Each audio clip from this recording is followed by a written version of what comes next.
Welcome to this episode of Teachers in Business. I'm Sarah Torpy. I am a business coach at Torpy Coaching, and I am the host of this podcast in a Facebook group by the same name, also called Teachers in Business, which we'd love to have you be a part of. This week on the podcast, I am talking about two words that have been game changers for me. I think that post-pandemic, my two favorite words are even when. So today I'm going to tell you the little bit of a story about me and those two words. And then I am going to share with you, let's see what my list is, 1, 2, 3, 4, 5, 6, 7 strategies, very, very, very simple strategies that I have used to grow a business even when. So I started my coaching business in 2019. I have coached teachers and salespeople for many, many, many years, since like 2004. But my own business coaching practice has been, 3 years old at this point. And when I started it, I, like you, had a lot going on. I was still teaching a lot. I have small kids. 3 years ago, they were much younger than they are now. They're 10 and 8 today. And so there were a lot of good things going on. I had a couple of part-time roles, actually teaching, and I have a first business, and I had 2 other part-time roles that I'm still hanging on to. And then, I was doing all the things at once, and then 2020. We all know what happened that spring when the world closed down.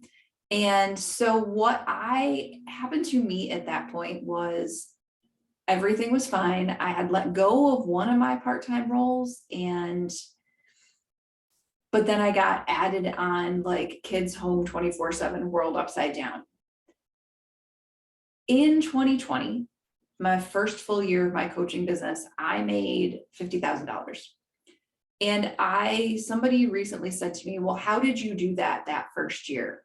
And this is why I've been thinking about this recently, because my answer to her was that I got stuff done even when.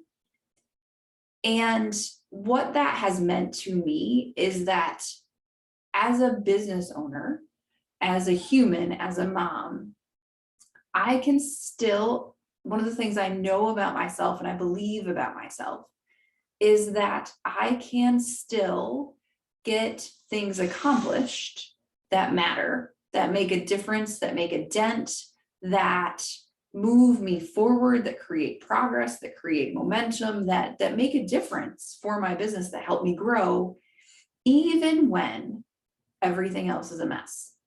I think that the reason this is something I'm sharing today is because one of the things I see so often in clients and in other business owner friends is that when life gets hectic, when things go wrong, when there are lots of projects that are not business projects, when kids have a lot going on, when there's family illness, when there's all these other things, what we tend to do is put business on the back burner and say, like, I don't have the bandwidth for this right now.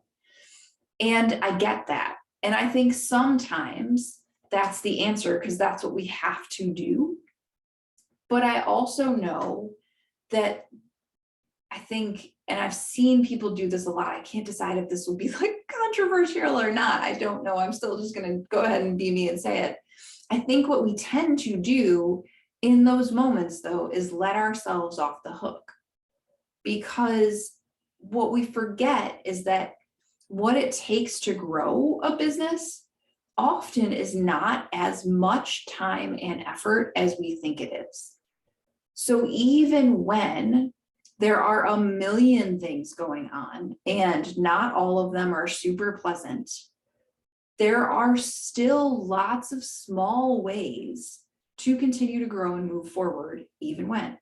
So this has been coming up for me lately because the last couple of months, March, April, May, right? It's almost May, the end of May now. It's the week of the 30th. So we're just heading into June here. But the last couple of months at my house have been complete and utter chaos. We have been doing construction So we have had people in and out of the house. That just ended this week. My son is playing a ton of sports. My husband has been traveling a ton. My dad was not well for a little while. There's just been a lot of things. The world is kind of a mess, more so than usual. I guess it's always a mess, but it's been weighing on my soul more heavily than usual. And so there have been a lot of moving parts, and I have really felt that internal chaos with that. And I have seen it in my external day to day with just movement of people and things and all the things going on. But what I have learned as a business owner and as a coach is that none of that needs to necessarily have an impact on my business. The chaos around me doesn't have to impact what I accomplish. Like, those things don't have to be connected. One doesn't have to cause a decrease in the other. I just have to think more carefully and be a little more strategic. And I'll be honest, the last couple of months, my version of strategy has been like doing less.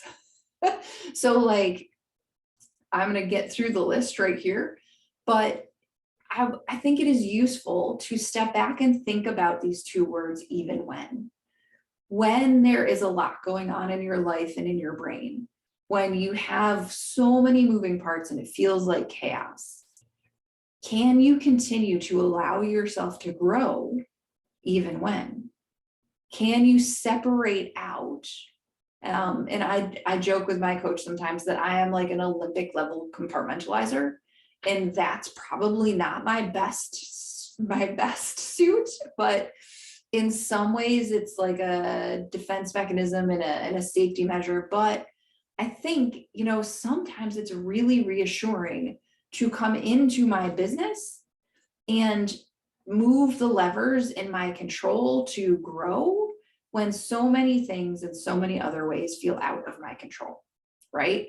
It is really nice to come in and get into working and coaching with other people's problems and helping them to grow and do their thing and get out of mine.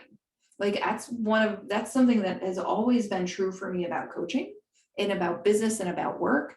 Like, I used to, if things were going on at home, you go to work and you sort of turn it off and give yourself some space.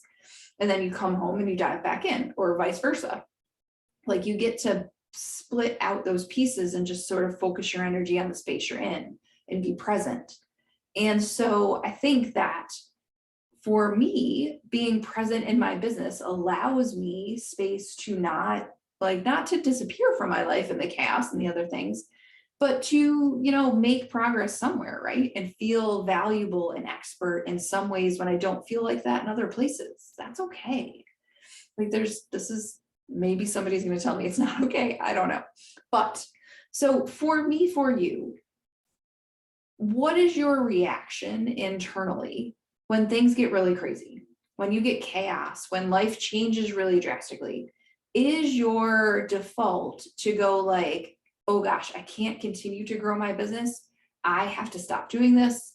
I need to do other things, or the other direction, which is like, I need to work 3 times as much in my business because I can't control these other things. Like, what is your response to chaos? And what if you knew and trusted that you were going to be able to grow and do what you needed to do and get all the things accomplished that you need to get accomplished that matter, even when? Like, there's a level of trust implied here. And like I was telling a client the other day, 2020 for me is all about trusting that my business is working all the time, because it is, and that it is working even when I am not, which is a really interesting thing to think about, right? So what I have for you today is a list of what I think of as my even when strategies.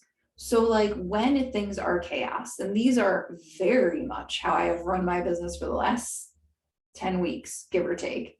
And I will say right here, like, May has been my biggest month ever in my business. Like, I've made more money in May than I have ever in a single month. And it has been a greater level of chaos in my life than it has been in a really long time. And one did not stop the other. Like, making more money didn't make less chaos, and more chaos didn't mean less money. They're not connected, because I can keep going and keep growing even when. So here are the strategies that I have employed in my chaos the last few months that I think really have made a difference. Number one, what I wrote down on my paper is just say it. So here's the thing. We all have goals around social media posts and making invitations and offers. What happens to me sometimes is like, I don't have the bandwidth to write anything complicated. I don't know what I want to say, and I don't have the time to figure it out. So at that point, I have two choices. I have just say whatever it is that comes out of my mouth and out of my fingers, or skip it. And the deal I have made with myself as a business owner is I'm not going to skip it. So then I have to go with, well, just say it. Like I have a little spreadsheet of which kinds of things I'm offering on which days, because I have multiple offers and I want to make sure I'm talking about everything. And I hold to that list. So like there was a day last week where it was like, okay, make sure to tell people about your Facebook group. And I was like, God, I don't know how to say this right now. And I was like, I'm not going to do this today. And then I turned around and I was like, no, I don't. It's not that I don't have time. I have 2 minutes. It's not going to take me any more than 2 minutes. And so I put out on Facebook on my personal page, was like, hey, I have this Facebook group. If you're a teacher and you're in business and you want people like you around you, come join us. That's all it said. It was like literally, that was it. And don't you know, a whole bunch of people shared it and a whole bunch of people joined. Guess what? It didn't take any complex thought. Like it did not require any effort on my part besides just committing to do it. I can do it even when. The second strategy that works really well for me is a 5-minute timer. So when I am talking myself out of something, when it's like, oh God, I don't have time to do that. I don't have the bandwidth. I don't have the brain space. There are too many things going on. I don't know how to do this right now. What I do is I think like, okay, I'm going to do it for 5 minutes. And I set the timer on my watch and I start. 99 times out of 100, that was the problem. I just couldn't start. And when the timer goes off, I have a deal with myself with timers. If the timer goes off and I want to be done, I can be done. But the vast majority of the time I've started and then I'm like, oh no, I'm in it now. And I keep going because I knew what to do. It was just the getting started because there were so many other things going on that even when like, I just wasn't sure how to start, or I couldn't get out of my own way long enough to start. So a 5-minute timer really makes me move and move forward. The next strategy that I use, and this is very much how I survived COVID as a business owner and grew and thrived in the midst of it, was that it is okay to be ruthless in your prioritizing, like literally ruthless. Like I think of myself as like a pirate swashbuckling through my list. So the question I ask myself all the time is, does this task move me forward right now? And if the answer is no, when there are a lot of things going on, when things are chaos, then I don't do it. Like that's it, period. So right now I have commitments to myself about making invitations every day. I try to send 2 emails a week, but that doesn't always happen. I've been building some new content, but that doesn't always happen. I have an outline to write for something. I'm looking at my list. But really, like on any given day, what's been happening is making invitations. And sometimes that's it. Because that is the thing that moves me forward in my business. Like me being present and inviting people into my world, me doing my lives and my connects.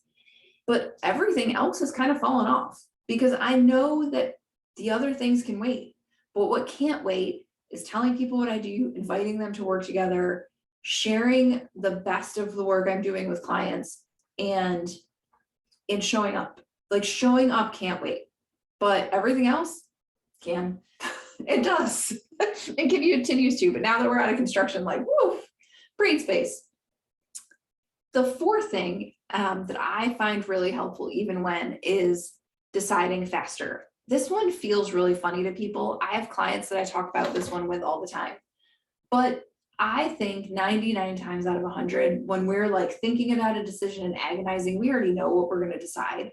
We just haven't been ready to admit it to ourselves. So what I have really practiced since the pandemic and when things get really chaotic is like, okay, I have a decision to make. I'm going to give myself 5 minutes to like sweat about it. And then I'm going to decide, because I don't have time to screw around and like think through myself and get in my own way. And you know what? I find most of the time, I'm not any like worse off. I'm not making worse decisions because I'm making them faster. I'm making just as good decisions. I'm just not taking the time to bullshit myself about them, which is what I was doing the rest of the time. Like when I haven't really decided, what I'm really doing is just telling myself I haven't decided when I already have decided. So I'm cutting out the middleman, like the drama in between, I've just wholly cut out. You can decide things faster. You don't have to take as long to decide. You already know the answer most of the time. When I say to clients and they're trying to make a decision, I'm like, okay, if you had to decide right now, which way would you go? Almost all the time they know. And that's the decision they're going to make. So we could just skip the like wandering around in circles over it and just get right to it. That helps a ton. Number 5 is to ask for help. Listen, when they talk about what to do with your list when you're prioritizing, one of the D's and like the 4 D's is to delegate. Like find some stuff to delegate, ask for help, give things away, or reach out to someone with expertise that you need and ask for their help. Connect. But here's the thing, when you're like, oh my God, I don't know how to do this, thinking you're going to go teach yourself how to do it is not helping you feel less pressed. It is not helping you get things done even when, and the whole like question of, does this help me move forward right now and reach my goal? The answer is no. Asking for help does, delegating does. And yes, sometimes you're going to be like, well, I don't have the money to do that right now. That's fine. There are other ways to get the help you need. There are other ways to get things off your plate. And sometimes they just don't belong on your plate to start with. Like that website doesn't belong on your plate right now. It just doesn't. Like, unless you are selling everything you do directly through your website. And then even then, like that's not necessary. If you don't have the bandwidth and the expertise, let it go for now. It's okay. No one died because they don't have a website. I know people that make multiple hundreds of thousands of dollars a year that don't have websites. You're not going to die. Okay. Number 6 is to let things fall off your plate. Yes, yes, yes. I hear you. My ruthless prioritizing and my even when means that sometimes things get pushed off the plate and like let fall on the floor and they sit there. Like if you can imagine it like my kitchen, sometimes I'll leave that sit there because it's just not time to pick it back up yet. What I tend to do when I let things go like this is I schedule them into my calendar for like 6 or 8 weeks away. So if there is a project I wanted to accomplish and it turns out that it is not the time and I just don't have the bandwidth because there are so many things going on, then what I do is I put it in my calendar so I don't lose it because I don't want it to go away. And I don't want to put it on a sticky note and have it on my desk because that's awful. But I do really make sure that I put it in my calendar and push it out. Like, it's okay. You don't have to do it all right now. Like, it's okay if you don't have a podcast today. It's okay if it's not time for you to write a blog post every week. It's okay. If it's not going to move you forward today, you can let it go for a little while until the bandwidth exists. And if you can't figure out how to get the bandwidth, let's talk about it, because like that's part of what I help clients do. And then here's the last strategy for even when. This one is going to sound super counterintuitive, but it is what I have known to be true. Like I see this with clients, I see it myself. Success requires space, period. If you're not creating space for your success, you aren't going to have it. Like it's like if you're planting seeds in the spring, you don't plant them under other bushes. You clear a space in your garden and then you plant the seeds. You don't plant the seeds and then make the space. It's not how it works. We need to make the space first.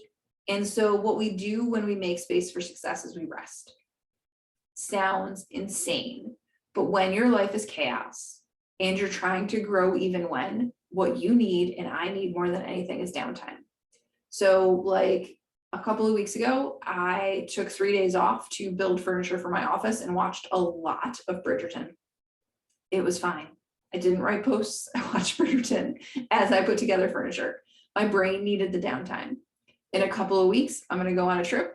My brain needs the downtime. When things are chaotic, we feel like we don't deserve to rest. And the opposite is true. The only way we get through in those times when we are at even when, the only way we get to grow is if we actually take the space and create space for growth. Without it, it's impossible. And I know it feels wrong, like you feel guilty about taking space when things are busy, but that doesn't make it better. Like feeling guilty about it just like layers on the candy coating of guilt and drama, when you could just go like, I am going to take this hour off. I'm going to get my head on straight. I often use it to exercise. I go sit in a chair in the sun. I do what I need to do. But when things are more chaotic, you need more space, not less. And it is okay if not all the things get done and you rested. The rest is going to pay the dividends. So even when. Friends, if you have other strategies that you use even when that help you get things accomplished and help you remember that you can grow even in the midst of chaos, feel free to hit me and share them. Come join my Facebook group and talk about it. Come message me on LinkedIn, send me an email, whatever. If you are in this even when space, but what you're struggling to do is accomplish, I hear you. I get it. I have been there. And what I want you to know is that I can help you through this. I coach people all the time that are working to create space, that are working to prioritize, that are trying to focus, that we are prioritizing their day and their tasks. We're helping them make decisions faster. I am the help they ask for. If you are ready for help, send a message, book a time to talk on my website, which is torpycoaching.com, or reach out via Facebook or LinkedIn. I am happy to be a part of the conversation and a part of the help you get. And remember this, I believe in you, even when. I believe in your capabilities. I know that you can do this. And I know that your growth is available to you even when the rest of it is chaos. We are all here. We are all capable, and that includes you. Have a great week.